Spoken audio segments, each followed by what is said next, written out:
سبت ابن جوزی اہل سنت کے ایک بہت ہی مشہور و معروف عالم تھے۔ اس نے بہت سی اہم کتابیں بھی لکھی ہیں۔ یہ بغداد کی مسجدوں میں وعظ کیا کرتے تھے اور لوگوں کو تبلیغ کرتے تھے۔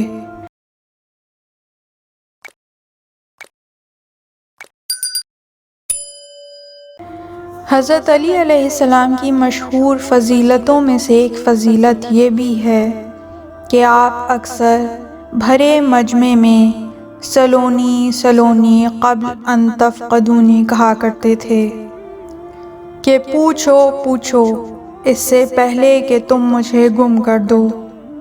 اس طرح کی باتیں امام علی علیہ السلام اور دوسرے معصوم ائمہ علیہم السلام سے مخصوص ہیں۔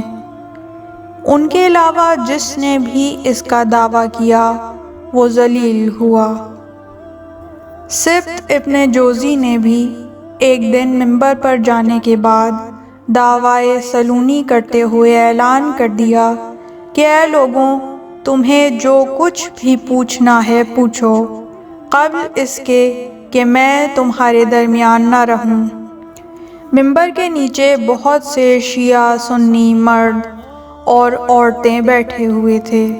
یہ سنتے ہی ان میں سے ایک عورت کھڑی ہوئی اور اس نے سبت ابن جوزی سے اس طرح سوال کیا، کیا تم مجھے یہ بتاؤ گے کہ کیا یہ خبر صحیح ہے کہ جب عثمان کو قتل کر دیا گیا تو ان کا جنازہ 3 دن تک پڑا رہا اور کوئی بھی انہیں دفن کرنے نہ آیا؟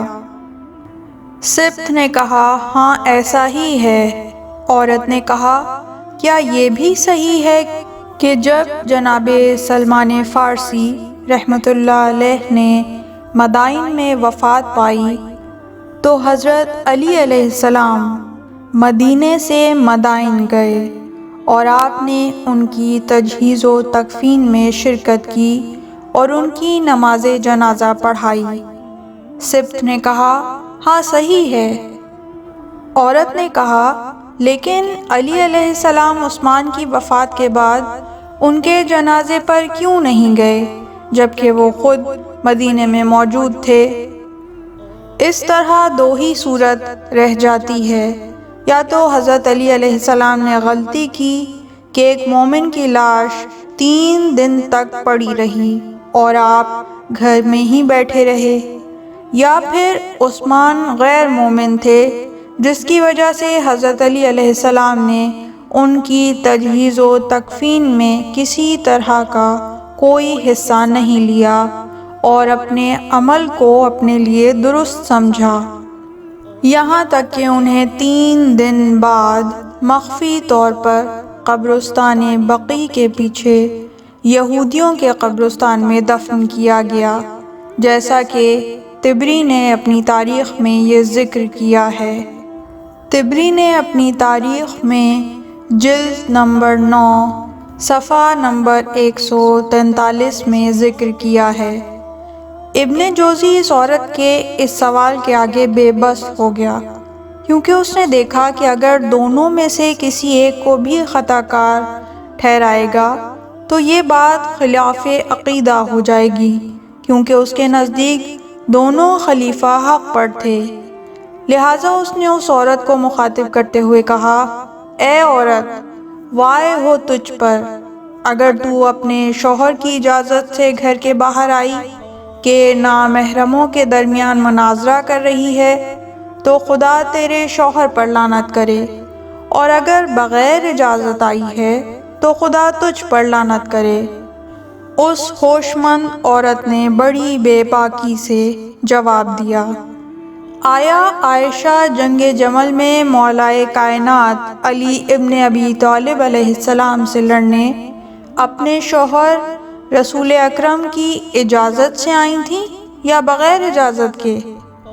یہ سوال سن کر سبت ابن جوزی کے رہے سہے ہوش بھی جاتے رہے اور وہ بوکھلا گیا، کیونکہ اگر وہ یہ کہے کہ عائشہ اپنے شوہر کی اجازت کے بغیر ہی آئی تھیں تو عائشہ خطا کار ہوں گی، اور اگر یہ کہے کہ وہ اپنے شوہر کی اجازت سے باہر آئی تھیں تو علی علیہ السلام خطا کار ٹھہرتے تھے۔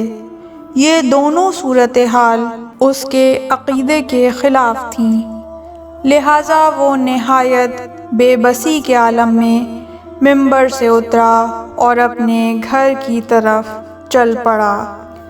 اس واقعے سے دو باتیں ثابت ہوئیں۔ ایک تو یہ کہ سلونی قبل ان تفقدونی جیسے اعلی و ارفع الفاظ صرف اور صرف عالم الغیب معصومین علیہم السلام کی شخصیات ہی کو زیب دیتے ہیں، اور دوسری طرف یہ بات ثابت ہوئی کہ علی کی عاشق سبط ابن جوزی کا مقابلہ کرنے والی عورت کی طرح عاشقان علی نہ کبھی لاجواب ہوتے ہیں اور نہ کبھی باطل کے ہاتھوں شکست کھاتے ہیں۔ پروردگار ہم عاشقان علی کو قبر میں زیارت علی نصیب کرے، برزخ و محشر میں علی کی معیت و ہمراہی نصیب کرے، اور بہشت میں جوار علی ابن ابی طالب میں جگہ نصیب کرے۔